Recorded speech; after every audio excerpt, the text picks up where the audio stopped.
Okay, let me pull up this email. Actually, let me download. I really just want you to tell me more about it. Hold on, let me pull it up.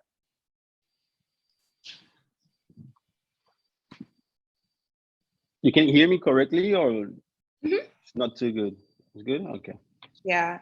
Okay, so I guess you can start just telling me a little bit about like what you do, because I follow you on Instagram, but I'm still not quite certain. It's still a mystery. Okay. Yes, so what do I do? I try my best, I'd say. From 9 to 5, I'm a digital marketeer. So I work for a software company where I do digital marketing, LinkedIn, like basically it's B2B. Okay. And on my free time, I'd say I'm a very creative person in the sense that like I like to talk with people. I like people that introduce new ideas, and I always like to, shift things around, tweak things, and have a different perception of everything.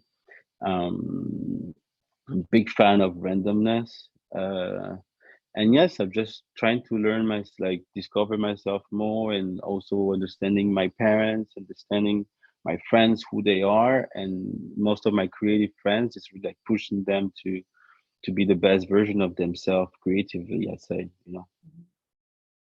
Um, that's literally that's version of self.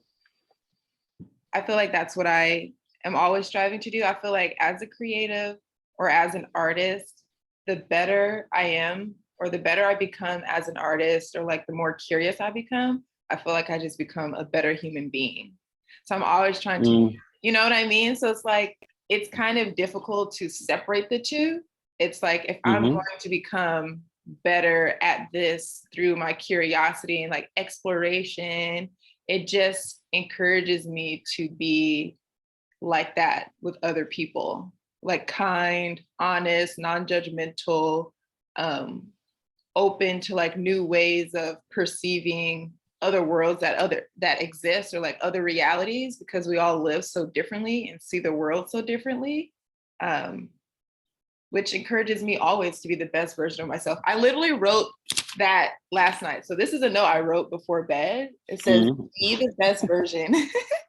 um, yeah, and it says, I am light, I'm the greatest, the most remarkable. Yeah, I wrote that literally before bed last night. It's super cool. So Um, tell me about you, though.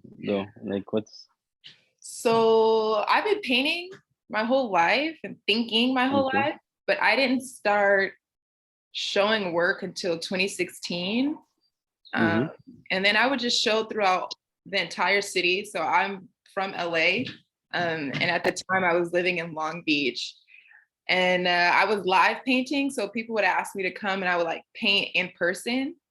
Um, okay. so I did that for a long time. And then I took like a 7-month break. I was just like, I'm tired, I'm broke, like I can't keep moving like this. I need money, but I also like want to learn more and figure out like Mm, why my artwork, I feel like it kind of idled. I didn't know what else to do. And I didn't know mm-hmm, how to make it more of how I was feeling at the moment. Um, and then I was at an art show and I met my friend Lenice, and she's now my friend. And she was like, you should go to Otis. She had just graduated. And I was like, mm. I'm scared. Like, I don't want my artwork to be whitewashed. I was scared. Like, I was like, I don't Mm, know. Like, um, so I signed up for at a junior college, and I'm so thankful that I did. And then I transferred into the university I'm at now. So I'm at Otis College of Art and Design. And mm-hmm. honestly, it's like the best decision I could have made, because my artwork is not whitewashed. And really, they just gave me the tools necessary to articulate myself better. Okay. So if I couldn't draw a nose, then I could spend a whole semester drawing a nose. If I wanted to learn about artists who create text-based works and what methods they use to create text, whether it be like projection or painting or hiring other people or stencils, then I could explore how they did it to figure out which one best suits me. Writing. And then I realized I'm more of like a conceptual artist. I think we all are, but I'm more of like a whichever medium articulates my idea the best. So that could just be like a conversation. It could be an essay. It could be a tweet. It could be an Instagram post or a painting. So I just feel like whichever medium does it best, that's the medium I'm going to use. And then I just talk to people all the time. So I just like collecting, like my main thing is like thinking and collecting data. And I feel like sorry, that's my dog. So I just feel like when people get an opportunity to talk to other people about their ideas, how they're thinking, and sometimes you just need to think through them with other people so you learn something new about your own self. And that's pretty much like what I do all the time. Yeah. But I do plan on studying abroad. I actually made a list of schools. I'm interested in getting my MFA in London. So those are like, you should. Yeah, those are like next steps. I feel like it's time. It's time. And also I was in LA a month ago. Oh, were you really? Yes, I was in LA a month ago because I had a wedding in Dallas, no, in Austin, sorry. And the wedding was like over 3 days. So I was like, I'm not going to travel from Paris to Texas and stay 3 days and just come back. So I went to visit a friend in Los Angeles. It was pretty cool. But the crazy thing about the US is that the country is so big that you can easily forget that there's a world, a whole fucking world outside of the US, and that people don't see you different, like don't see you the same, you don't see yourself the same, you don't behave the same when you're outside of your comfort zone. And the thing is, yes, when you live in LA, you could just go to Texas and you're like, wow, I'm completely outside of my comfort zone, even though I'm still in the US and I can, it's still the same language, people speak the same language as I do and all this, but it's completely different. So if you have the chance any day to just move to Europe, like you should do it. Honestly, it's a great human experience. I believe that too. I'm always encouraging people to like, just leave. You never know. I don't know why I've never felt so committed to my hometown. But it is a big world out there. And that's one of the main reasons why I want to go abroad, is to figure out how I view myself or how I think about myself in a different country, because it's very easy to only think about yourself one way when you're in the States, because it's so commercial. But like once you leave, it's like a completely different story. So that's why. But it's the same as friendships. I don't know if you have different group of friends, like maybe you have a group of like white friends, a group of like people from your hometown, and you have like your family, cousins, and all this. Because me, I'm very eclectic about the people I'm like. I love people in general. So I have like friends from law school, I have friends from business school, I have friends from my hometown, I have friends from like Ivory Coast, and I have a very diverse group of friends, And why I love this so much, and I've always loved this, is that most of my people that are from law school, they don't give a shit about me being creative at all. They don't care about fashion. They don't care about, some of them don't care about art or the music I listen to. And it's how do you navigate throughout like all these groups and all these people and stay true to yourself and still be relevant as a human being. Yeah. And traveling is somehow the same, because you're traveling, instead of traveling between groups, you're traveling between countries. And a lot of people that people love, a lot of things that people love in the US, you come here in Europe and we don't care. That's not important at all. Like you would come here and talk about these things, people will look at you weird. The same way, and vice versa. If I go to the US tomorrow and I talk to some people about this or that, they'll be like, fuck you mean? I don't care. Like, Yeah. it makes no sense to me. So I completely understand how you feel, I guess. Yeah, that sounds like me. I feel like sometimes I feel like I have no friends because all my friends are so unique. And then I realized, Mm. oh, I do have a lot of people that I'm familiar with or associate with. They just all do different things. But I think that's fun when everyone does something completely different, because I like in the beginning, like it still encourages new ways of thinking, because people are doing so many different things that you're interested in too. And you could just stay true to yourself, like because everyone's so different. So it just encourages you to be more of who you are. Yeah. Let me bring up this. How do I? Oh, here we go. I thought this was cool.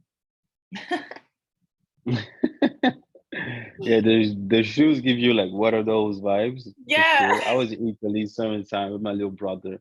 Don't judge me at all. And these are pretty comfortable and actually they're cool. They don't look as cool on the picture, but That's it's cool not too. really the I'm case. literally sitting in a pair of the same. I'm very much comfort.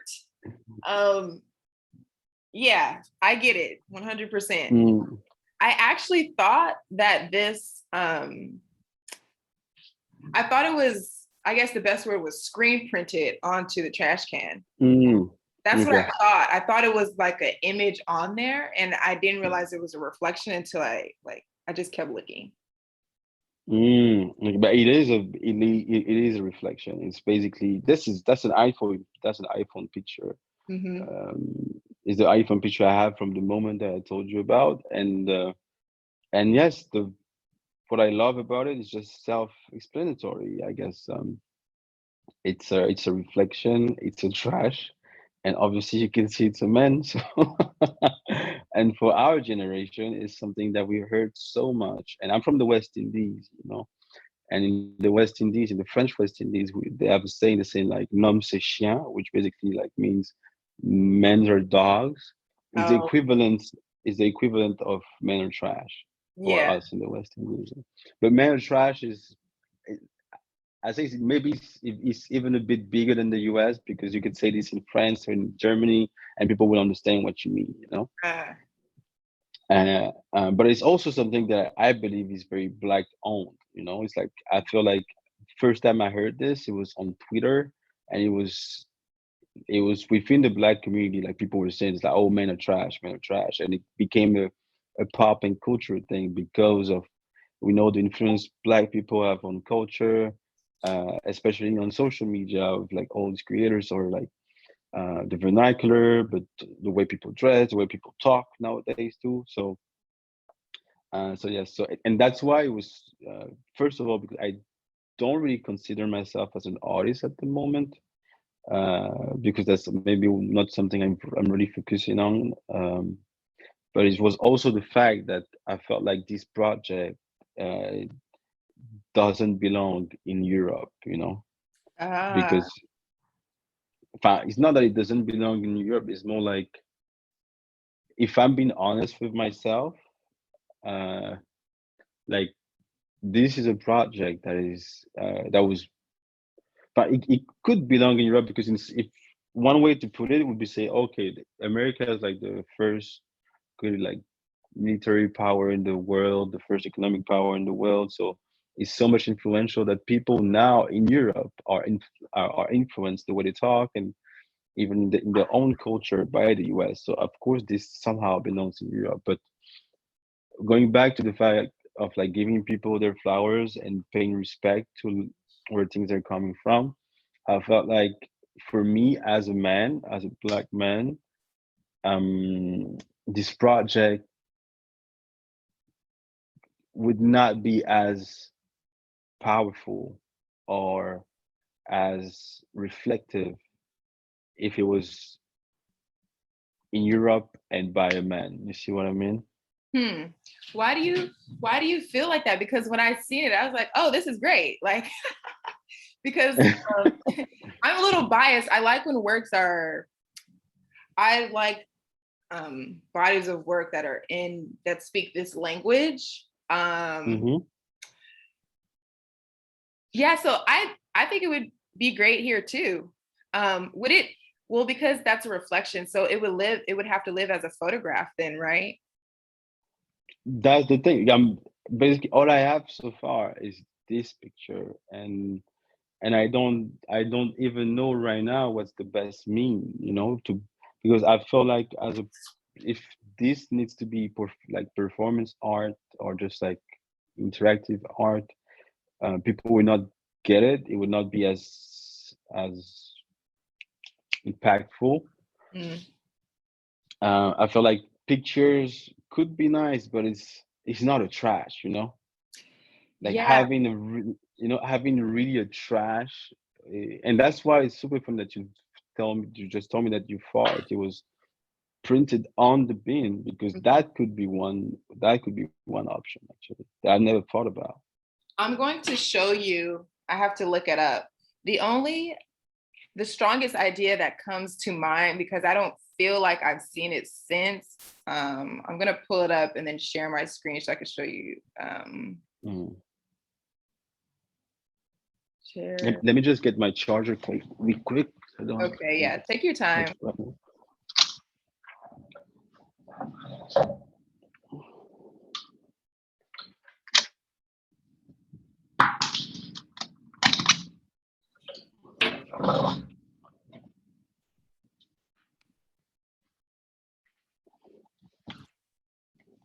Here we go.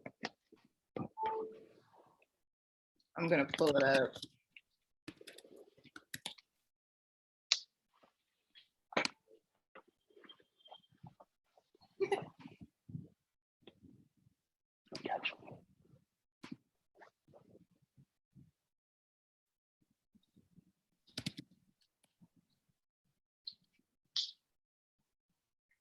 Okay, so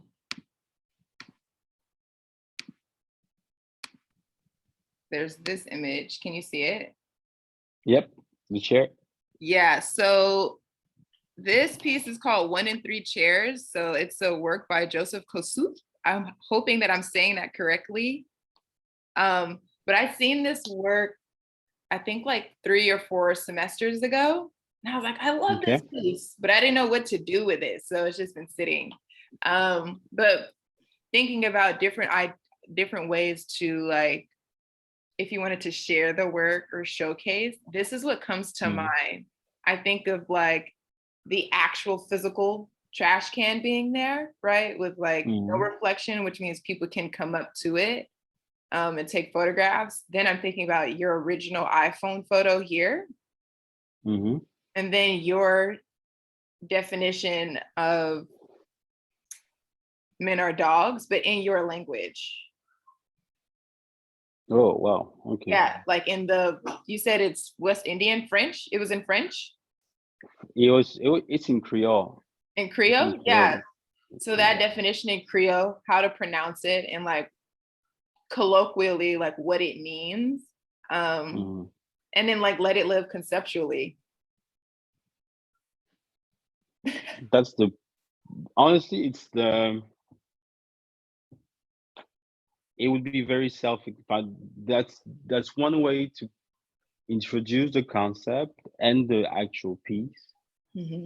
That makes it's like very accessible, and I really like it, because you have like you said, you just have the actual piece, you have a stage version of the piece, and you also have an explanation that goes with it. So honestly, that seems like a fit. Yeah, that's the first thing that came to mind, to keep it like, because I really thought it was screen printed. So I was like, oh, that's so cool that your legs are permanently on there. But I think to like engage it, because I don't feel like I've seen anyone do this maybe they have and I've just overlooked it. But this idea was done so well, and it's literally just a chair. I don't have to think about anything outside of the physicality of the chair and this photograph and the definition. But to take it a step further, using that phrase in Creole, and then like people having a conversation about it. And it's so matter of fact. What happens is people in their minds, they think, I could have done that. But that's the point, the accessibility. That's always like the biggest thing. Like when I see different artists, and I'm like, that's so easy. Like I can do that. That's literally the point. That's the point though. I think I'm beginning to realize the point is that you can do it. So why not do it and do it first? Like, you know, and then do it when you do it big and real intentional. Yeah, because the photo that you sent, so it's so good. Yeah, I wouldn't have thought of men are trash only because if I go up to it and I take a picture, I'm a woman now. So I'm not. So it's like, am I trash? But I don't think so. So I feel like putting that definition to kind of lead people in a way. It includes some people who already understand. And then even with the definition, I realized even when you tell people how to do something or telling them what it means, they're still kind of excluded in a way, which is why some people look good doing TikTok dances and some people don't. It's the same. It's like, I could tell you, but like, you still don't have the sauce, but you can try. I see what you mean. It's interesting. That's a very interesting way to put it on. And I guess it's also the I'm very, let's say, picky with my things, in a way that like the reason why I thought about the photo series in the first place, it was mostly because I could display in the way I wanted to. You know? Like there would be no room for disaster, or maybe disaster is a big word, but you see what I mean. And but sometimes it's the thing came to me in a certain way, you know, that was not staged. I think So maybe it's also, you know, what? I like this. I like the email. I'm gonna pull it up. I like the email that you sent with it too. I know it's kind of like a personal email, but I also feel like the story could accompany the work too. In what way? In just a very obvious way. Just sometimes works will have like a placard next to them, or it's a part of the press release, or it could just literally be a part of the work, like next to the work. There's also like this long email sharing like how you came to this piece. So now it has people looking at the piece a certain way, pretty much like guiding people's focus. And I feel like artists could do that, or people who are creating something for others to experience. I feel like we're allowed to do that. I'm looking at the email now. Because you wrote it like a story, and I was like, oh, okay. I feel like you could accompany the email too, either as a part of the piece or just like a part of the statement to engage people further, perhaps. Okay. Yeah. Because I mean, the email alone is a piece. That's how I'm always thinking too. Like sometimes, like the email alone, like for me, if I were to move forward with it, I'd probably just screenshot this email and just share it. I would blow up the email and share the email. Wow. That's what I, that's what, because you're pretty much into words too, that like you like words have a very important place in your life, and I guess that it also reflects on your art at some point. Definitely. And I feel like everything should be fun and intentional. Like if you think it's cool, then just do it. Whether or not people agree with its display, it doesn't really matter, because I realize it's going to exist with or without anyone else's input. Like it still exists. So yeah, because sometimes I feel like people are thinking too hard about certain things, and it's just like, here, screenshot the email, blow the email up, put the email next to the piece, put the email next to the photograph, and then have, you know, like another physical work. Because what are your overall plans with it? Did you just want like a feedback, or did you want to do something actually with it? I want to do something with it, like, because honestly, I think this can like this is okay, because I have another story about this. In Europe, with the whole like George Floyd situation, and I guess it's on it's maybe in the US too, you know, in it was George Floyd, but also Breonna Taylor. Oh yeah. We started this whole conversation that maybe existed before, but it was not as big. At least it felt like it was not as big, and it resonated with me a lot at the time. And it was the whole conversation about how Black men treat Black women, and how we're not reflecting on our input in society and in our community, you know.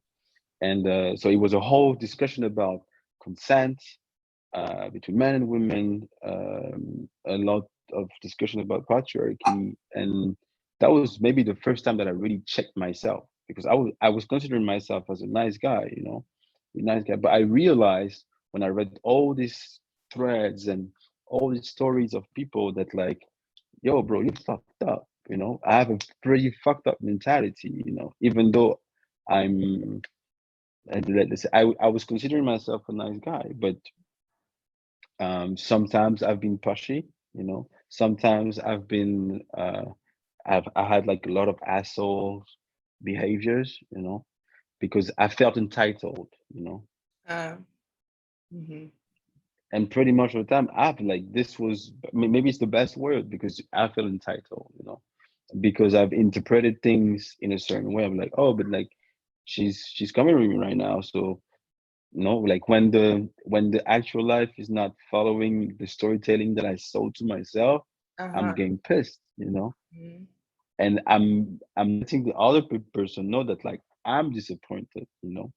The thing is, when I'm doing this, even though in my mind I'm not doing this for you to feel bad and to give me what I want, the person in front of me, because she feels bad,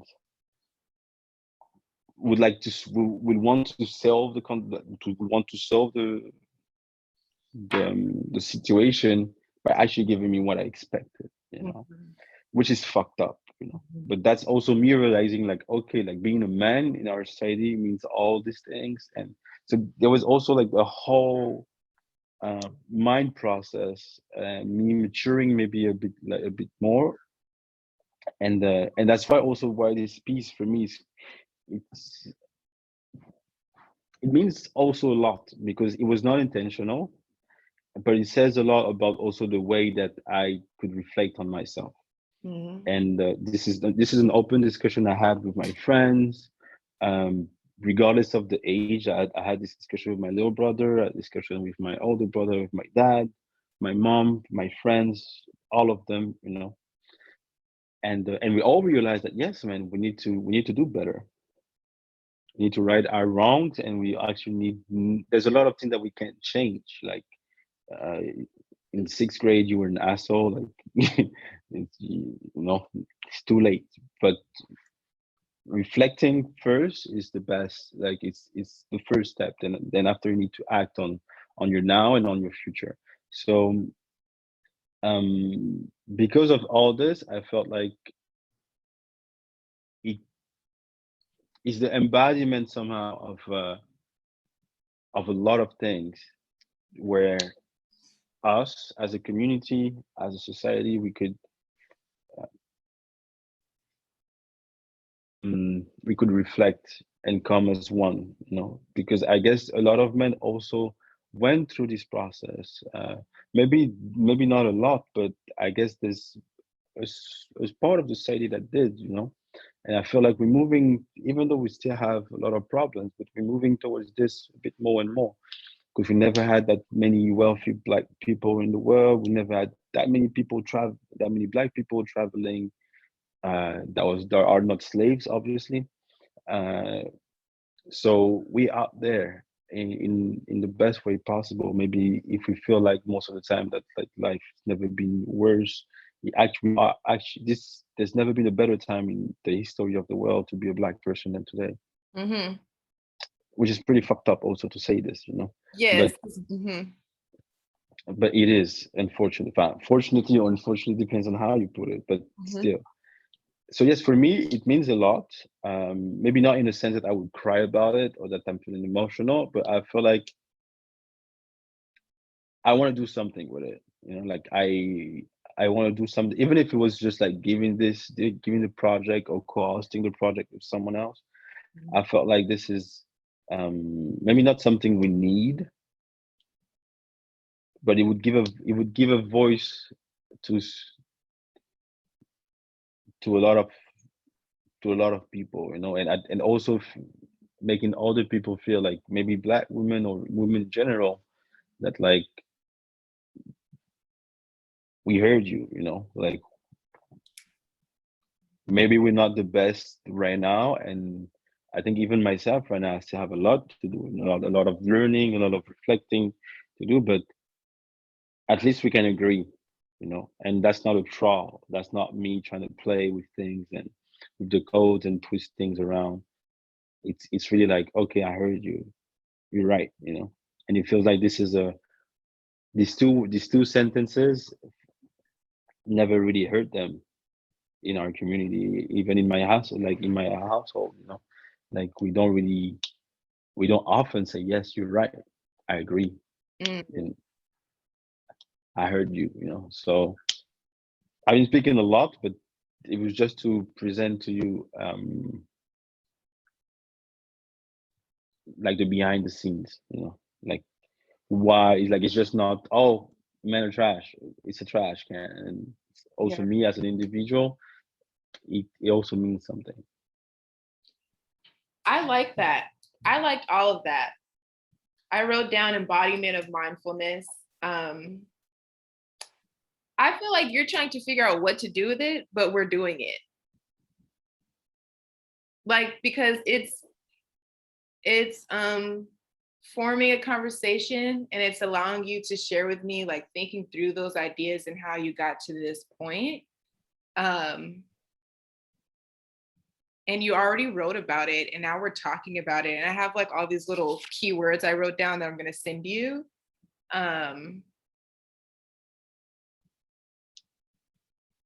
Yeah, because this is why I like conceptual work and work that looks ambiguous or like unassuming, because when a person begins to talk about it, it just begins to unfold and connect with other people. And I think it's a great piece, like how you're expressing it or articulating it. It definitely has some connectors with a lot of people, because that self-awareness and that mindfulness just from that event alone, to then move forward and see like how you can reflect in your own life to just be like we began at the beginning, like to just be a better human being to the people around you, and to begin understanding like other perspectives. In this case, or this instance, it would be like a perspective from a woman, right? And then a perspective from a man, like how we can come in the middle. And the middle is like, I've heard you, you're right. So like, let me be better from this point moving forward, because I can't change the past, but I can only reflect on it and then like be better in the future. That, yeah, that's and maybe that's why I've never, like, I think I've talked about it to like a couple of people, but I always felt like I was not talking to the right person, It's like that. That's the thing, and because even my sister, she's not on Twitter, Ah. so when you're not on Twitter, you're someone else.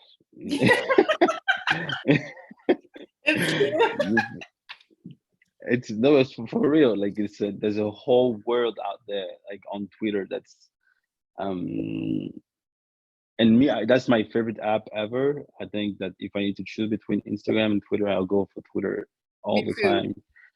Um, First because I feel like there's no frontiers. Like in Instagram, I already feel stuck. I feel like I will only get access to things that are in my bubble. Like it would be hard for me to see the far right post Yeah. on Instagram, or it would be hard for me to see perception of someone that's like pro Trump on Instagram. Yeah. If I see one, is because someone that is anti-Trump would take it from somewhere else and put it on Instagram. Yeah. But on Twitter, I feel like I can really like jump from Zionists to Republicans to KKK to like extremists in Brazil and like LGBTQ community in fucking, I don't know, like Serbia, to just Yeah. like Jacksonville in the US. And I just love it because it feels super random, you know? There's randomness in Twitter that you don't really find, even though sometimes it's not, but yeah, I feel like on like Instagram is too fake most of the time. It's not as real as Twitter can be. Mhm. Because It, people would feel like, oh, but some people put their face on there, so they will not say what they think. mhm. Wrong. People most of the time, most of the time, people actually say how they feel about things, and Mhm. they're not scared. And it's surprising to say, oh, so you really think that? That's your opinion right now, you know? And you're like, wow, like how can this person? And you can go back and have this like deep dive into someone's life and someone's universe and be like, wow, okay, like that's you. Yeah. Okay, all right. I was thinking that the other day. I was on Twitter and I seen a tweet and I thought, you really tweeted that. Like I was thinking like they really tweeted that. They felt confident to tweet that, comfortable. Um, and so then I started thinking about my tweets. Um, so one thing that I started doing, actually, I started using I on Twitter more often. Um, Mm-hmm. because I realized I would say you, but I realized even when I say you, I'm still talking to myself. But then when I Mm-hmm. reread it out loud, like if I want it to be an affirmation, it says you. So I'm not really directing any energy towards myself. Mm-hmm. So when I say I have to be even more mindful because now what am I putting onto myself? And then every time I read it, it's for me. And then if I feel like it's something that I want other people to kind of conjure within themselves, like a power, when they read it, they have to say I too. Um, Mm-hmm. so it's like bringing people quite literally a part of my little like Twitter universe. Um, Mm-hmm. yeah, I love Twitter too. And I like the diversity on Twitter because it's just like a never ending black hole of like information and experiences from real people around the globe. Mm. And yes, and people are free to be weird. Like this, and even I don't think we say it to ourselves, but there's a lot of things that people will never post on Instagram. Oh, yeah. But you can't. But you feel you could, but first there's some social rules or people like right now it's so much gentrified, you know. That's They the thing. they flag my, like some of my paintings get flagged and have been deleted by Instagram. But that's the thing because I feel like the best word for it is that Instagram is gentrified. Yeah. Is it's all about being politically correct. It's all about groups of people that leads the way. Like you have to use that filters. You need to do these things, otherwise you're flagged, you're blacklisted, and people and you're shadow banned. Like people will not see you at all on this platform, and you will never pop Yeah. outside of outside of your own bubble. Instagram is ironic that way because, I always have this firm belief that you have people, it doesn't matter what they're talking about or what they're disagreeing or agreeing about. You have two people at two ends of the spectrum, and then you have all the Hmm. people in between. I am a firm believer that both people on both extreme ends of the spectrum, they speak the same language, which is why they're on opposite ends of the spectrum. They speak the same Hmm. language. Um, yeah, I'm a firm believer that they do, because one person will say, well, you can't do that, while they go do whatever they want. And then the other group of people say, you can't do that, but then they go do whatever they want. And I feel like there's that irony in there of like trying to control people to Hmm. think or see a certain way or exist a certain way because it aligns with like their comfort, um, while also telling you to be free. And it's like, that's not, it's not really, that's not how it works. You know, sometimes I'll sit in class and someone will say, you know, this work shouldn't exist, or like, did you consider like the feelings of other people? But then when it's your turn to put up your work, it's like freedom of speech. But it's like we can all, it doesn't work that way. It doesn't work that way. So I'm very much so, I may not agree or even align with like whatever ethos you're abiding by in your life, but who am I to tell you to like not? Right? Like, so I bring that into the art world. So now it gives me the opportunity and me the leverage to experience everyone's work how they want me to experience it without judgment. Whereas other people stop themselves from experiencing other ways of like living and being, which ironically just makes you smaller, you know, while I continue to be more curious about other ways of thinking and being, because that's all it really is. It's someone else sharing you another way of being. And it's not to say that I have to change my way of being. I just get to like hang out here for a little bit and then go back to how I like being, you know? It's definitely this. And I guess the way I see things nowadays is like, it's hard to find balance in society, that we always go from one extreme to another extreme. And that's the reason why people love Trump. And that's the reason why people love Lil Nas X. It's extreme, and nowadays, even with racism, you know. Yeah. Tomorrow, it's like someone comes up to me and say, "Oh, you have a big nose," you know. I do, and I love it. I know, no, but is that racist? No, I could have a big nose, and and that's the thing. It feels like nowadays it's hard to find balance, you know, because and Dave Chappelle said that in some of his Netflix special, and I think it's quite interesting. It's just everyone gets his feeling hurt, and I felt, and one thing that I miss about being young is that nobody cared about you when you were young. At least when you were a man, nobody cared, and you had to make a way for yourself. You had to make room for like for respect, and actually it was a bad thing because a lot of our people died because of respect, you know. Because if you ever get disrespected, then you need to do something about it, because otherwise you're not a man if people don't respect you. So you need to put the word out there that you can't be disrespected. But still, we didn't have. And I'm taking this as I'm 27 years old. I'm turning 28 soon, and I have a little brother that's like 10 years younger than I am. And he said something to me that is very intense. He said, "Mvthys, I feel like the world is asking a lot. It's asking me a lot." And what he meant by this, it was that he needs to have an opinion on everything. He needs to position himself on a lot of things. And this guy is 17 years old. He's turning 18 right now. And it's true that all these kids, they have to have an opinion on gender equality, on Russia attacking Ukraine. The fuck they don't know anything about this, you know.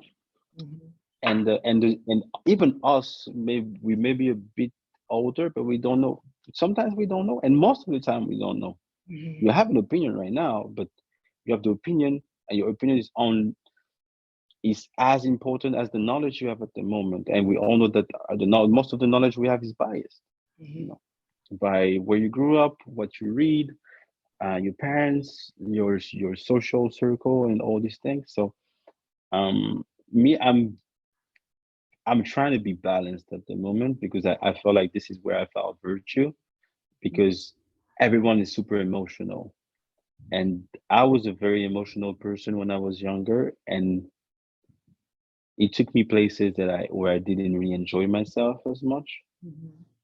Because when you're very emotional, you attract a lot of emotional people, and you attract a lot of emotional situations too. And because you understand these people, and then they understand you, and you get driven by this rage that you have, by this this ecstasy that you have, but you have to be driven all the time. You need to be mad all the time, or you need to be, and I feel like this is not sustainable. I don't want to live that way. And I don't want anyone to feel to live that way. And I think right now, what I don't know about the US, but in France, the problem we have is that we have no bridges. No what? No bridges. Oh, no bridges. Yes, it's like everyone is saying the same. Everyone's saying I feel like shit. Oh. Like everyone's saying, oh, but I wanted to be rich, but I'm rich now and I feel miserable. Or I wanted to fuck 100 girls, and now I fucked 100 girls and I feel miserable. Mm, I wanted to be the toughest guy in the neighborhood, and I'm the toughest guy and I feel miserable. I wanted to be the most beautiful girl in the county, and now I am, but I feel miserable still. And everyone feels bad. Everyone feels kind of miserable. mm, Um, but there's not so many people in the culture, in the pop culture, that's allowing people to make those bridges between a white guy, that's across the street and feel as bad as you because he grew up in a trailer park or in a shitty place. And in America and in France, if you're a black guy, if you're a white guy and you grew up in a trailer park, people don't give a fuck about you because of course black people are we are on the front line, like you have the blacks, the Mexicans, the Arabs, the Muslims, but after this you have the poor, mm, you know. It's there's some things about race, but after race, if you're broke, people would you'll go to prison. People won't believe you. You will not get respect. mm, People don't care about you. And I had the chance to work in some nice companies here in Paris, and you feel it. mm. Like classism is Yeah. huge, and in the US, I feel it too. You don't earn six figures, don't talk to me. You know You what's know. it's so interesting because I feel it. So like at the university I'm currently at, it's usually like 1 to 3 of us in the classroom. And then at the Hmm. galleries I work at, it's not, and then a young on top of that and a Black woman on top of that. No. Um, it's just not. But I think where I find that balance, and I don't know if it's necessarily me balancing anything or me just acknowledging that I also have a power. Because what it is, Hmm. like some people are living in this delusional world that they have some type of like semblance of power, right? Because it's not real. Everything is fake. It's only as real as you intend it to be. It's only as real as you reinforce it to be. And once I realized that, I was like, well, I'm real and I want to reinforce my agency. And I want to reinforce my physical articulation of self into like all these spaces. So how can I project myself? And so I don't know if I've found balance, but I have found my power. And my power is being able to communicate with people, ask questions, move with confidence. Even if I'm like not confident, I just fake it and then I am confident. Um, and doing exactly what it is that I want to do with like conviction. Um, because what I find is like sometimes people feel a little bit like their world or reality is crumbling, and it might very well be, but it's your world that you can create. And so I find that the only type of balance is you just acknowledging the power you have and then activating it to get the things that you desire, like out of your life, instead of looking at your neighbors and the people around you, or having like these obtuse goals of like, if I say I want to make 6 figures in 12 months, I mean, I can try as hard as I want to, and it's incredibly very possible. But at the same time, if you at least try hard enough, you'll be much more further ahead than if you like didn't at all. But it also has to be like you want to do that because you have this bigger vision. And I also feel like people think that there's like this one thing that they have to achieve where their life is just like, oh my gosh, it's amazing. But what I've come to realize, it is all these moments are building up my life. And these smaller moments are much more important than this grand, you feel like it's this like grand ball you're going to attend and your life will just be like different. It's these little moments. And so people overlook these little moments and they just try to get these like big spurts of, I don't know, like these big spurts of Dopamine, yeah. yeah, you know, but it's the little moments. It's when you apply to the job you wanted and you got it. It's when you wanted to exhibit, you know, in this group show and you did it. It's when you wanted to I don't know, make $6,000 so you made the prints and you sold them. It's just all these little things. It's when you wanted to strike up a conversation with your favorite artist and you did, and they remembered your name the next time you seen them.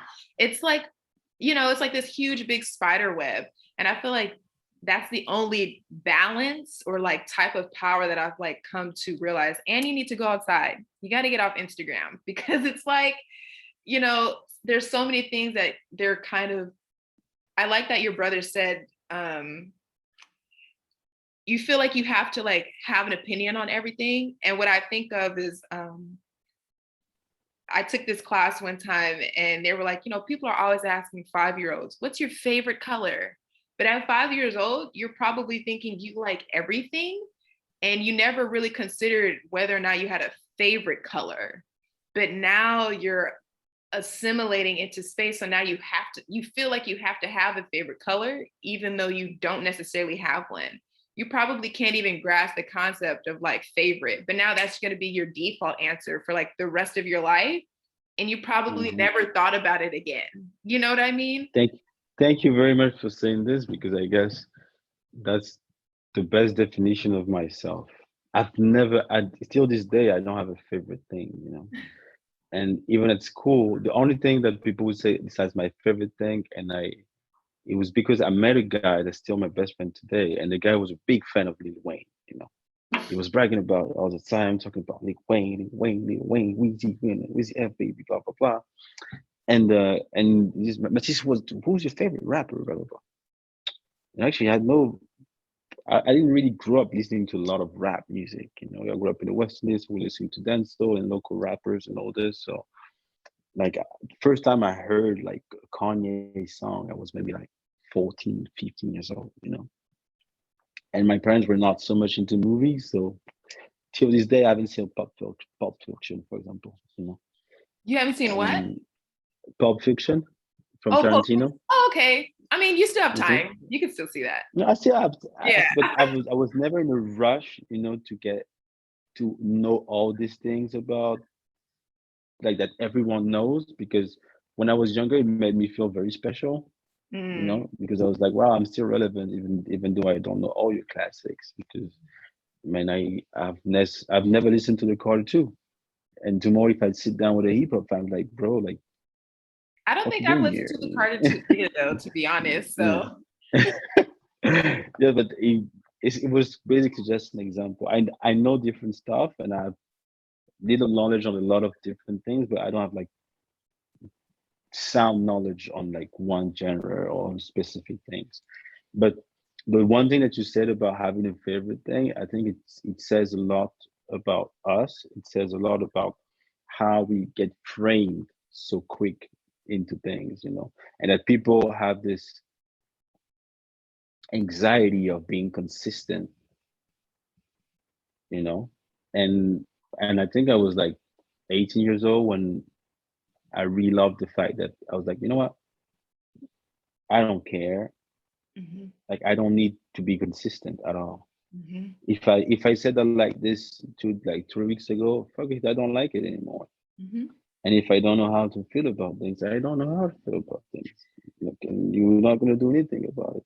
And one and and one thing that is crazy, and to circle back to what you just said before, is that I'm feeling like nowadays what I love the best is when I'm selfless, you know. And I feel, and sometimes it gets a bit on my nerve, like, you know, because I feel like nowadays everyone's about me, hi, hi, hi, hi, to the point that like it's so hard for people to like pick up the phone Yeah. and just call for just to check it, you Yeah. know. Like now, not like every person that maybe your last 15 calls are just like people that have to ask you something, Mm. you know. Or maybe the last 15 calls you made was like to ask something to someone. But when was the last time you just did something just that is not about you, just to check in? Mm-hmm. You know, your mom, your aunt, the godfather, godmother, auntie, just a friend. And we know because we know all our friends that are feeling bad right now because they posted on Instagram. We know that like you put this song on, it's going through a hard time, you know. Same on Twitter. So we know how people feel, but still it's hard for us to like be selfless. And I feel like the more I do these things, the more I can connect with my mom because I realize that I don't know my mom. I Mm-hmm. don't even know if my mom has a favorite color. Mm-hmm. You know, I realize that's crazy. Like I don't even know what's my mom's favorite color. I don't know what's my mom's favorite book or what's her favorite place on earth. Mm-hmm. I barely know her. So and it's my mom. That's crazy. So all these things, you know, to be able to just sit down and that's not about you, bro. That's not about you, and it was never about you. You know, Mm-hmm. Mm-hmm. and that doesn't mean it's a bad thing at all. You know, Yeah. and it's the same in relationship. Like you get cheated on, It was never about you. the it was never about you. It's so But it's hard, true. you know. It's hard to say, you know, to Mm-hmm. say it to someone because it makes them feel worse. But it's true. Like it's really not about you. And most of the time, it's not about you. Like Mm-hmm. people care about themselves and being selfless. I guess or having these moments in your week or in your day where you can just be selfless. I guess it makes you not a better human being, but it makes you a human being in some way. You know, because Yeah. I don't think we're here to just think about ourselves all the time. You know, like It takes a different level of like just awareness of self because that whole last part of it was never about you. I think that's like it's an understanding of how people can internalize what other people are projecting out into the world, you know? But it's like, it's, you could take 30 seconds, maybe 2 minutes to take something personal. And then you need to like reflect. Is this about me? No. Okay, so what do I want to do in this situation if I want to show up for this other person? Or if I don't want to show up for this other person, what do I need to do? And I feel like just moving that way is a bit more peaceful. And then also, too, people are more likely to, not that you're like bidding them to come to you, but it just makes more room for people to just be themselves because you're not challenging them to like change for the sake of your comfort and things of that nature. completely agree. I Mm. completely agree. And Wait, what's somehow your all these birthday? things. Sorry, I'm sorry, it's so random because you said because I'm 27 too, and you said your birthday was soon. So when's your birthday? the 4th of June. Oh, I'm June 2nd. I told you. That's cool. That's cool. That's cool. I don't. It's yep. I don't even feel like a Gemini because I'm like I told you. I'm not so much into. I wanted to learn more about it. I've Hmm. started, Yeah. you know, but I'm still ignorant about it mostly, honestly. So, but I find it interesting in a way that like if the moon regulates somehow the shore and the sea, you could all. I'm matter, you know. I'm just molecules, and Hmm. so yes, obviously it could affect me in some way and I have some predispositions to like do things a certain way or another way. Just that I don't know enough to have a strong opinion on it. But I plus I think it's funny, you know. Yeah. I really think it's a funny thing, but at the moment I don't know so much about it. Hmm. I just take it, well, I don't know.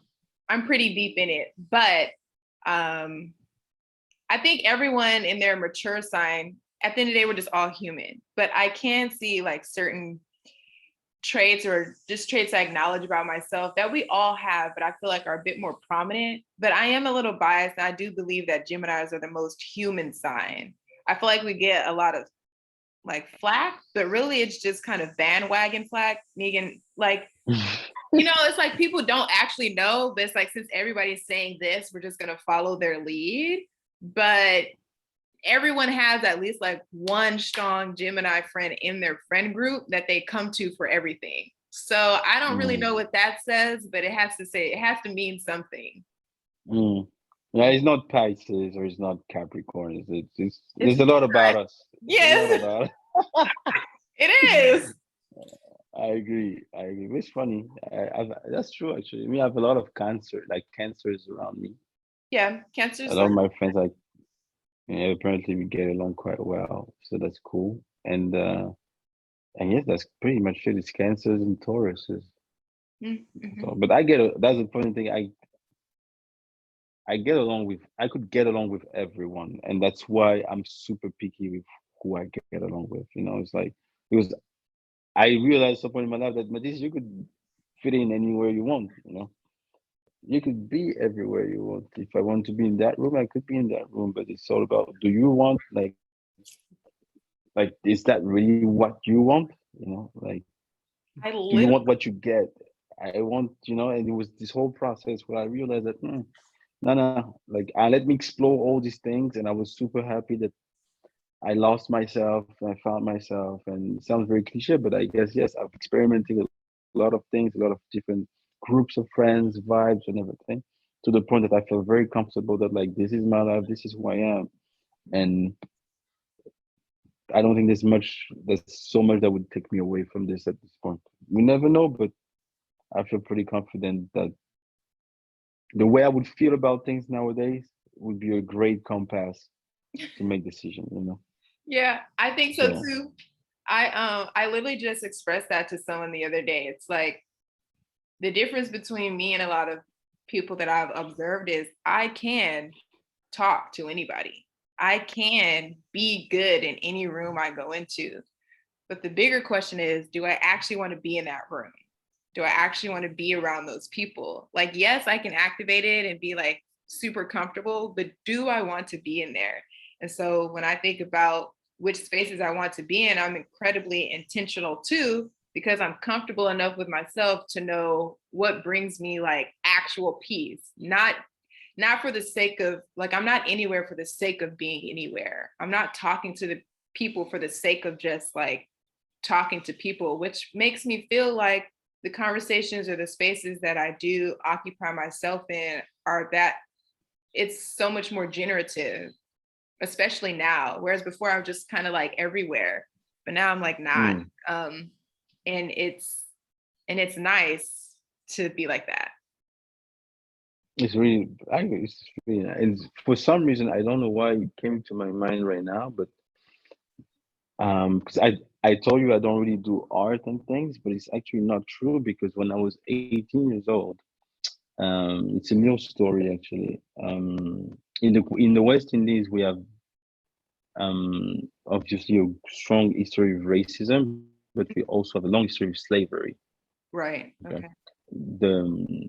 it's mostly slavery than racism, and so in the West Indies, you're still French, have a French passport and everything, but it's 600 like 6,000 kilometers away from the from France, the the main country.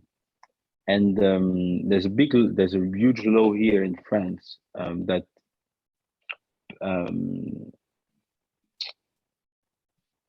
say that you don't have the right to put on certain ads or even papers. Like you can display things on certain streets, on certain buildings. So it's like how can I say this?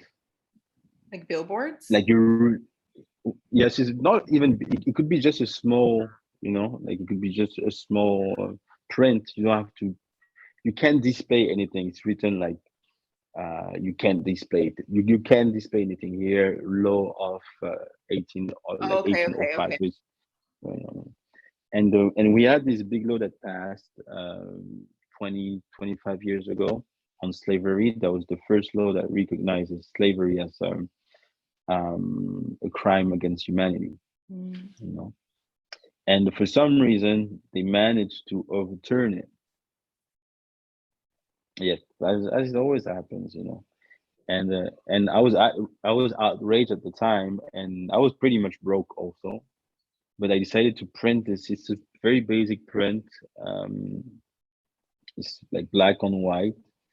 It's pretty big actually. I think it was like 120, but it was centimeters, so maybe it won't speak to you that much because you speak in inches. But it was pretty big, honestly. It was like, how can I describe this? Like a metro, like a subway ad. Okay. You know, Yeah. not that big, but like the one that you see on the Hmm. like this. And it was the same font as the font that you see on the building that say like you can display, Okay. Yeah. and it was saying with it said you can display with the law that says so like you can display law of Hmm. 12th of February 1890, and I did the same. I took the same font and it was written you can't forget and the date of the law that recognizes slavery as a Yeah. crime against humanity, and we put it on those buildings where they say that you can't Hmm. display anything there.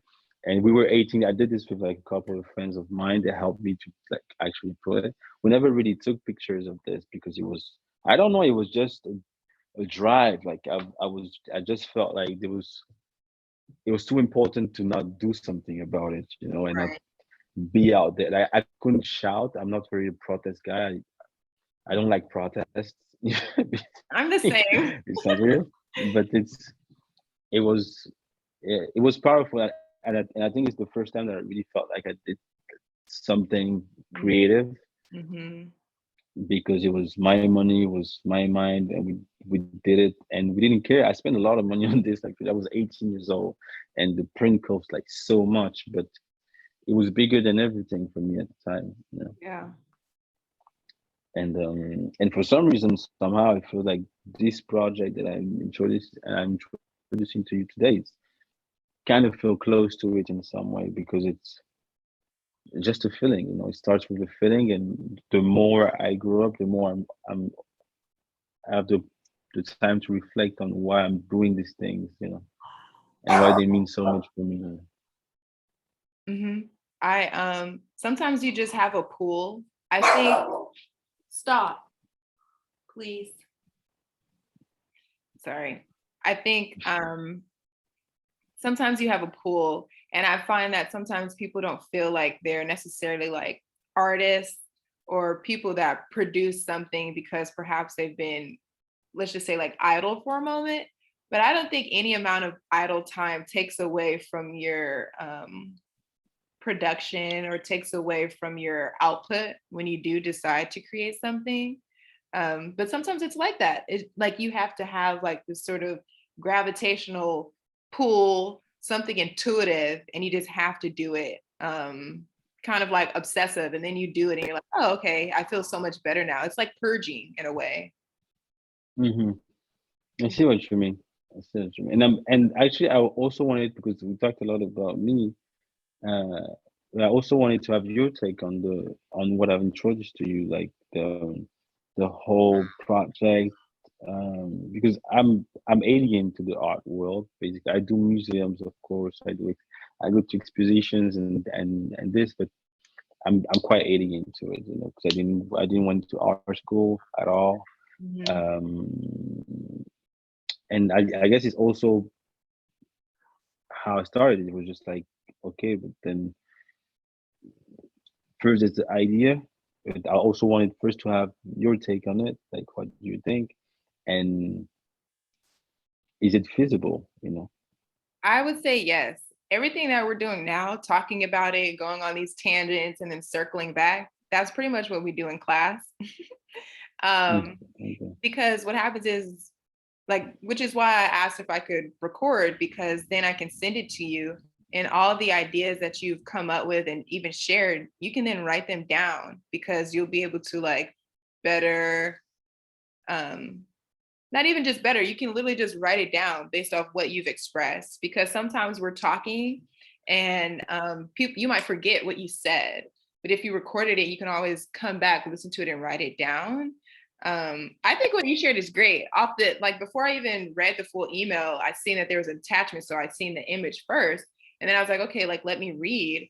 But that first initial idea that I shared was cool. I think sharing the email along with that, it, based off what you shared, it sounds like a lot of the works are channeled through where you allow yourself to be like a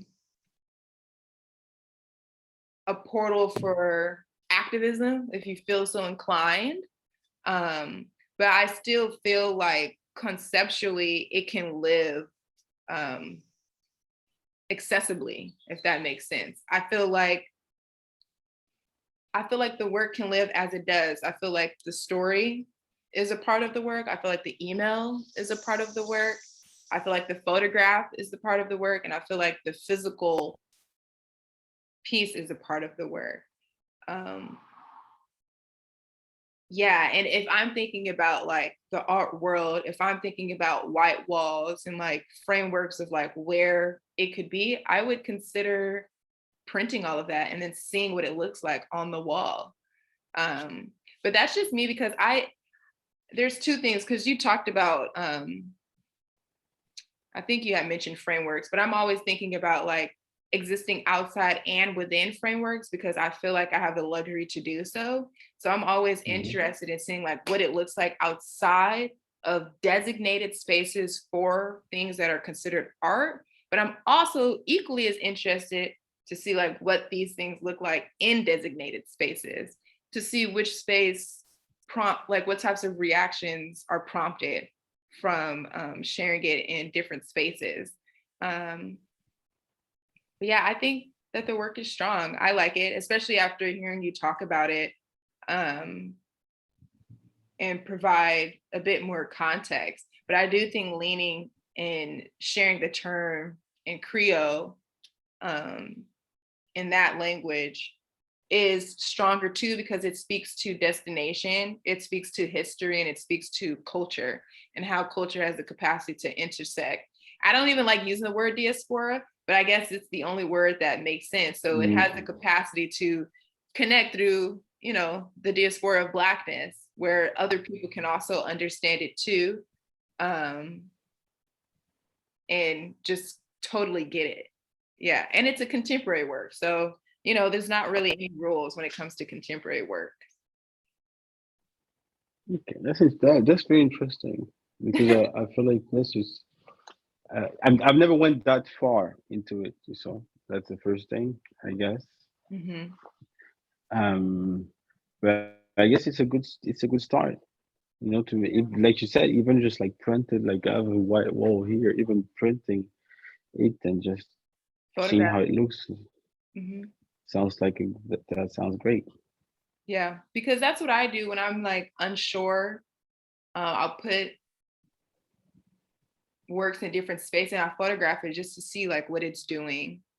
Like before I share projection in class, like I may share projection in my room or like for my friends, and then like record and say like, what do you think this is doing? Or like, what are you thinking about? Or I'll call them on the phone or FaceTime to like get initial reactions.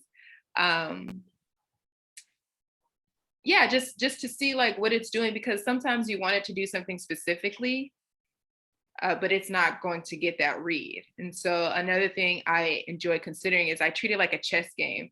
I try to consider all the possible ways people will perceive the work, Mm-hmm. while still remaining open to possibilities that I didn't consider.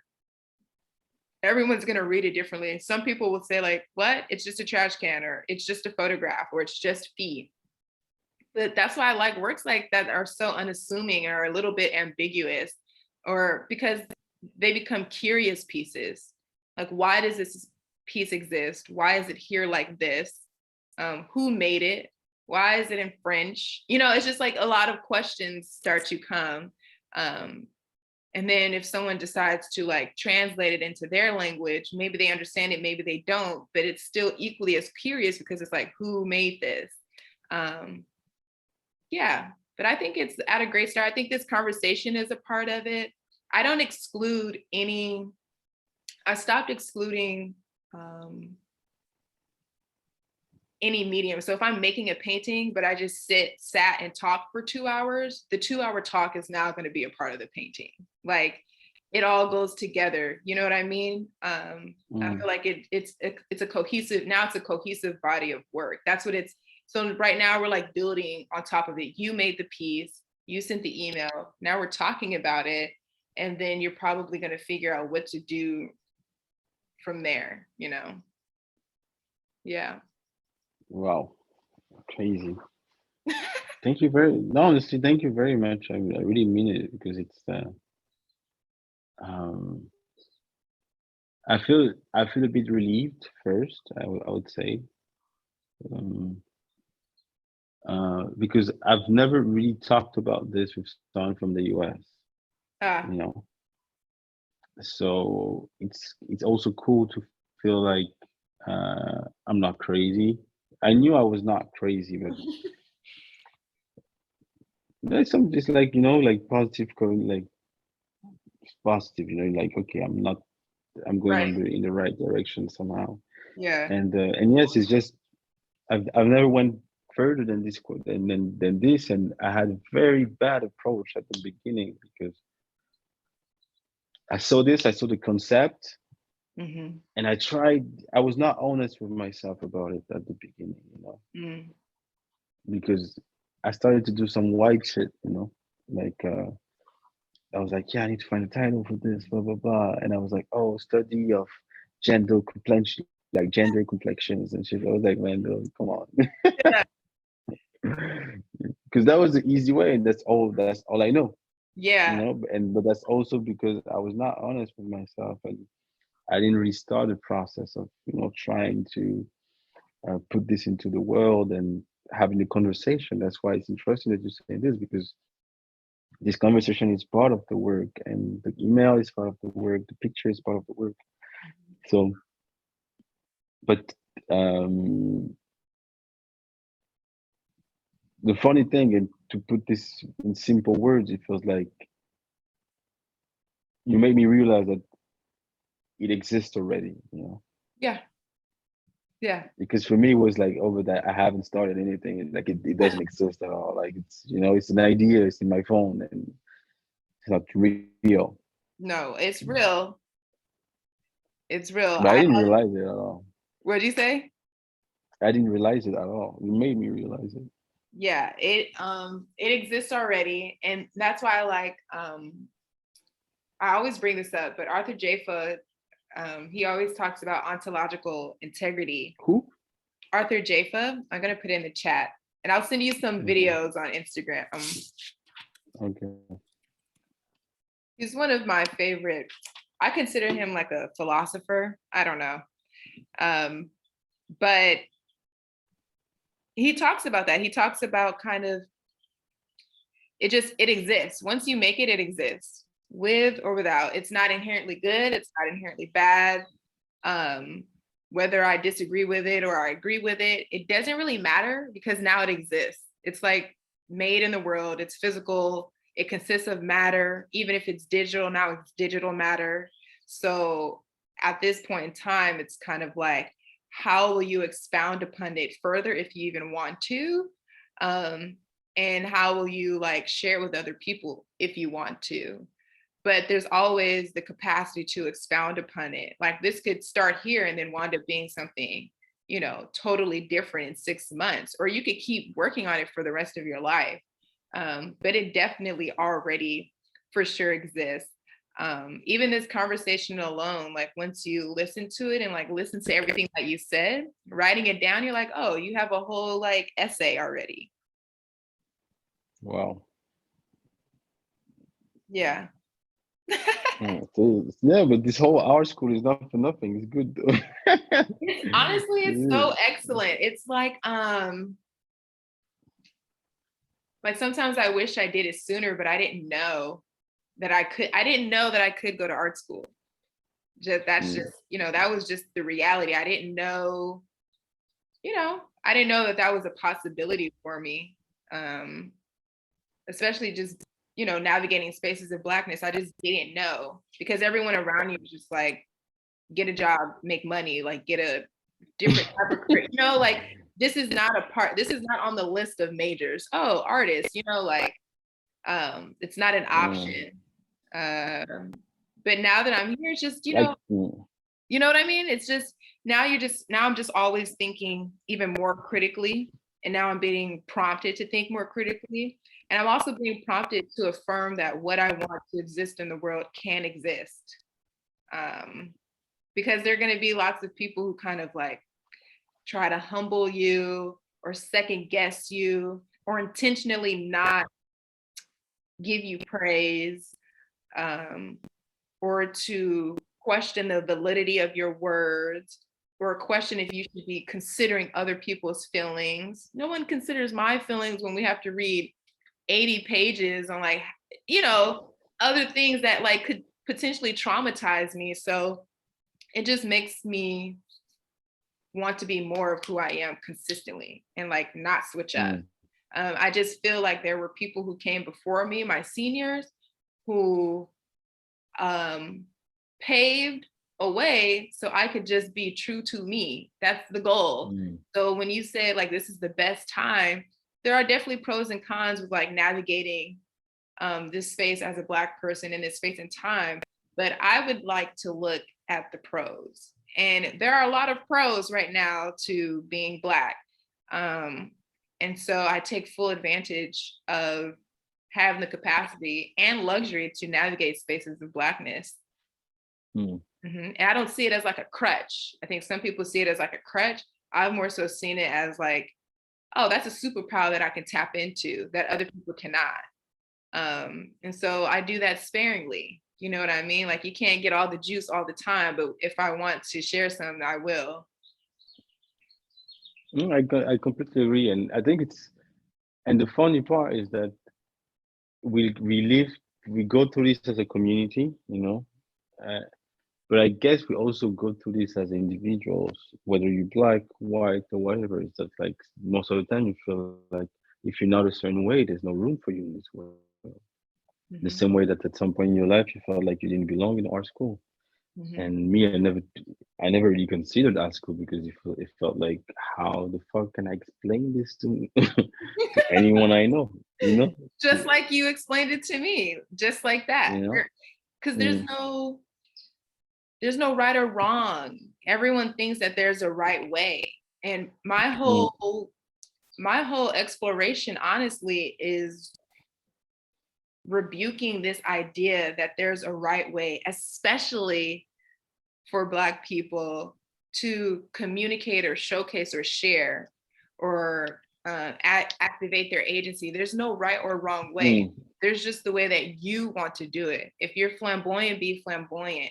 If you're a mute, be a mute. If you want to yell, then yell. If you want to be colorful, be colorful. There's really the American language is so new that it's kind of impossible to only have one mode of like communicating. It's kind of impossible to kind of box me into a genre. Like, I mean, it might be easier for other people to classify for the sake of like consumption and, for other people to categorically understand through their minds. But for like other people on the other side, it's not really necessary. It's more about like, it's just kind of like the acceptance of self and the acceptance of everyone being radically different. And that's why I kind of like, don't even like to use like titles all the time. It's so confusing because in the instance of encouraging diversity and difference, the irony in that is that you're creating labels for everyone to fall under. So it doesn't really, for me, imply that there's an acceptance of radical difference, because if you even deviate a little bit under some umbrella term someone else created, then you're automatically canceled. So you might as well just activate your own individual self and really self-identify and morph and change your self-concept however often you want to. Wow. No, but for real, I think I needed that. No, I really did. I really do, because it's I don't know how old are you, and if you mind me Same. asking. We're the same. 27. Wait, 27. Oh, you're 27. Yeah, And that's they're why born 94. yeah, that's why you said 27. I'm turning Wow. 28 soon. I was like, oh, you're a Gemini too. Wow, that's crazy. Yeah, That's same crazy. age. Wow, that's just, yeah, because I don't know about you, but I feel like I'm at this stage I where the job I have, the money I have right now, could make, like, that's when people usually settle down, you know? Like, you get a job, you buy a house, maybe you get married in like 2 3 years, something like this. And I really don't want to, but I feel like I'm at the stage in my life where also my agenda fill itself up, you know. So if I am not proactive about it and active about it, I could just spend my life doing a lot of things, you know. Mm-hmm. But just because I'm in a lifestyle, or I'm in a situation in my life where I would always have something to do, you know? Mm-hmm. And I hate it sometimes, and I hate it, and it made me feel bad for a couple of days, until I realized that yes, but it's because right now you're in the wheel, and the wheel is going. Mm-hmm. It's an endless wheel, you know. Like Frank Ocean said, at the end of the loop is a loop, you know, Yeah, and the it's other side true. of the loop is a loop, you know, Yeah. and uh, and that's really it. And I felt like, okay, but I need to make room for myself Mm-hmm. within myself, you know, and within my space and time. And that's what I'm doing right now. Even me having this conversation with you is part of this process too, you know. And hearing all these things, if um I had this on my heart and on my shoulders when I was maybe 18, 23 years old, you know. But because I've did all this like masters, and I went so long to school, and I had to get this financial freedom to leave at some point, you know, to be more safe, have a house, and to be also be able to have this conversation right now. Um, I guess these are things that are not as flamboyant as they used to be, you know. Right. So that's why I'm saying it's really cool, and I really appreciate it, because this shit matters to me a lot, you know. Mm-hmm. But I guess that on the way I lost a couple of feathers, you know. Mm-hmm. So it's cool that I'm taking them back right now. Mm-hmm. I think we're at the perfect age though. I think this is the perfect age to like, I mean, we're still exploring. It's like this idea we're supposed to know like who Mm. you are and what exactly you're supposed to be doing. But I think as long as you're doing, like just as long as you're doing what brings you the most peace, um, while also being, you know, like realizing you're still on the board and like bills have to get paid. It's just kind of like just do your best, be the best version of yourself, and do it well, better than well, you know. And it's just you. Like it's not about anybody else. Nobody else can like control you. Like you, it's just you. And like once you realize that, it just gives you a bit more freedom. That's just how I like to think of it. 27 is like, it's like that cusp. It's like, oh my gosh, we're almost 30, but we're not 30 yet. So it's just kind of like chill. Mm. You know, it's like really chill. And then, you know, even if you weren't necessarily where you wanted to be, let's just say for like another 3 years. Okay, so now you're what, like 31, 32? That's still incredibly young. Yes, it Like, is, and it's endless. you It's like know? it's not endless, but it's a mindset. That's the and I completely agree. And it's the only thing is, in French we have like one rapper that said this. If I don't know if he sounds as well in English, but he says like, um the world is yours, but you have to go get it. Yeah, yes, it is. You know, and that's the whole point, is that like, I mean, I'm still super young, you know, and I'm glad that a lot of things that I wanted when I was younger, I didn't get them, because Yeah. now I can see that it would not have been a blessing at all. It would have been a curse, Mhm. and a lot of curses that I had back in the day actually were blessings and vice versa. Mhm. And I love that I have the time and space to reflect and to do these things. But there's also a lot. That's also how you find yourself, because we're having this conversation right now. But Mhm. maybe it would say a lot about myself if I don't have another conversation with you in the next 6 months, Mhm. or if this project doesn't come up. It would say a lot about me also. So it's also a time where like you still feel young and you still feel like, oh, but then I'm building who I'm gonna be tomorrow, or 5 years, or in 6 months, or in a year. And I'm a strong believer that like life is short, but life is long. Like you need to get like to prepare also, not in a way that like you need to be safe and secure, but like make it a good time, Mhm. because you And don't maybe it can end tomorrow, but if it ends in 50 years, you don't mhm. want to remember that you fucked up 50 years ago, Mhm. That's thinking that why you. it's it's I realize I have to commit to myself. So a lot of times people are interested in committing to like other people, other things, places, businesses, jobs. But how if you can commit to those things and those people and those places, then you should be able to commit to yourself.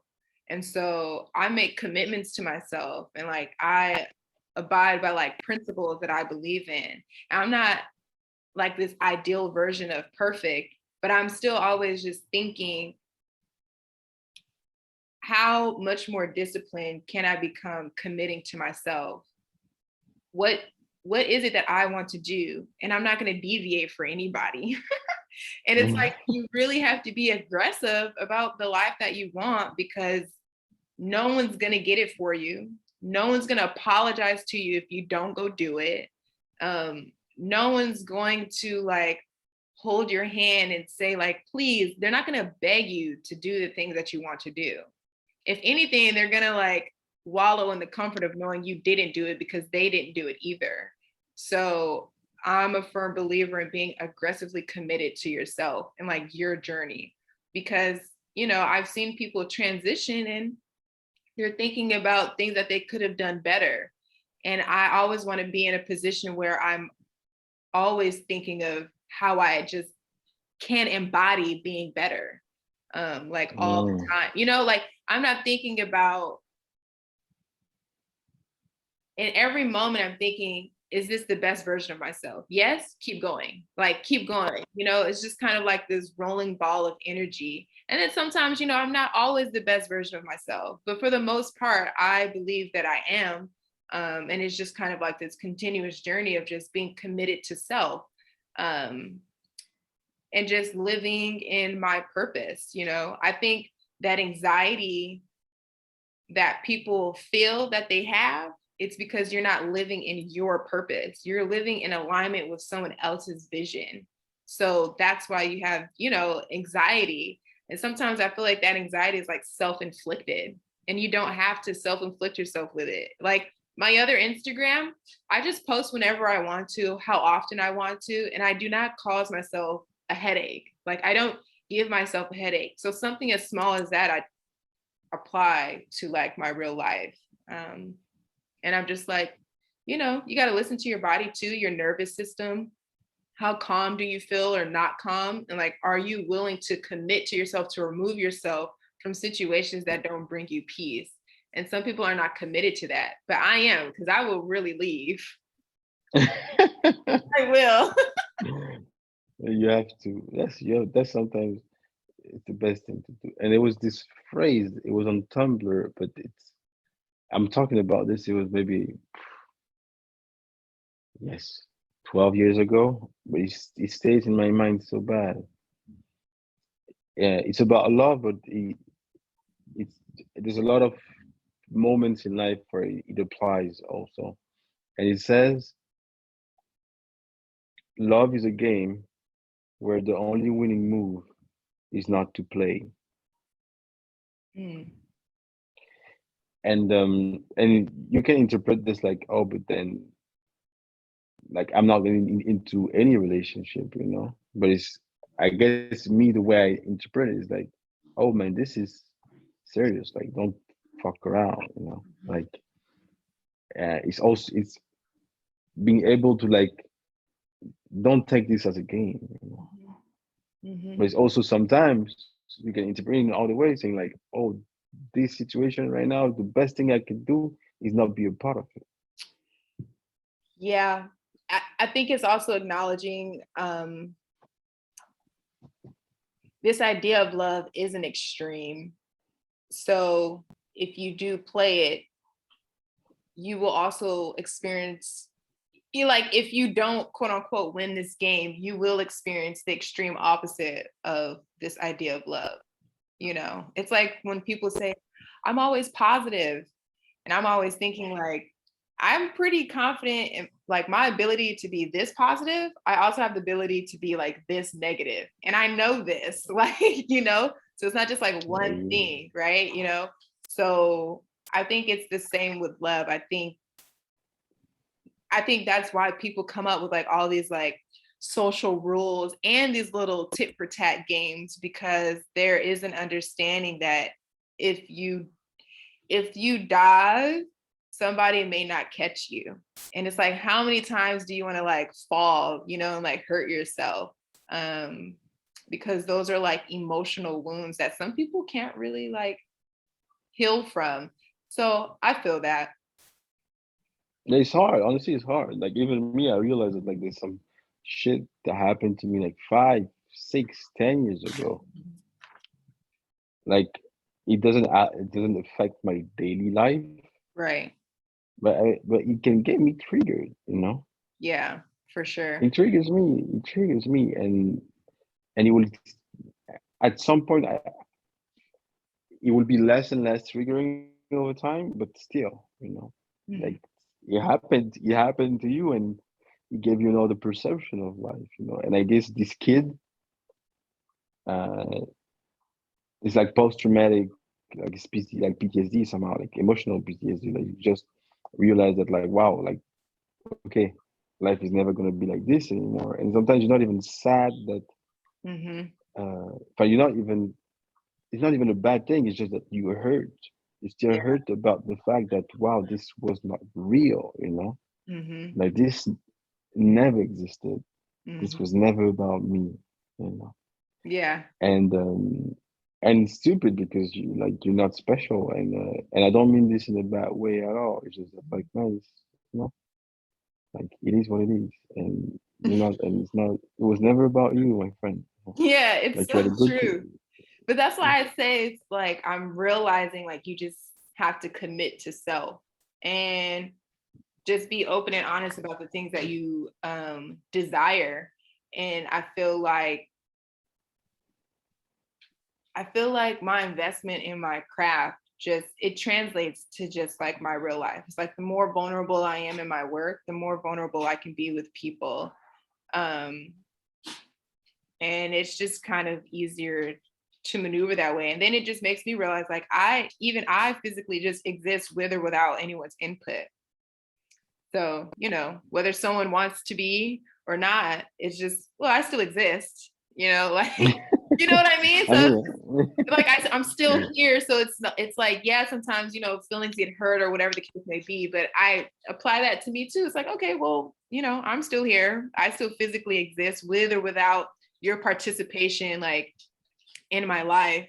And, you know, I don't think that it's easy all the time, but I do think that it allows the ride to be that much more not as rigorous. actually, just 1 second. I'll move here back. I'm actually going to stop this recording.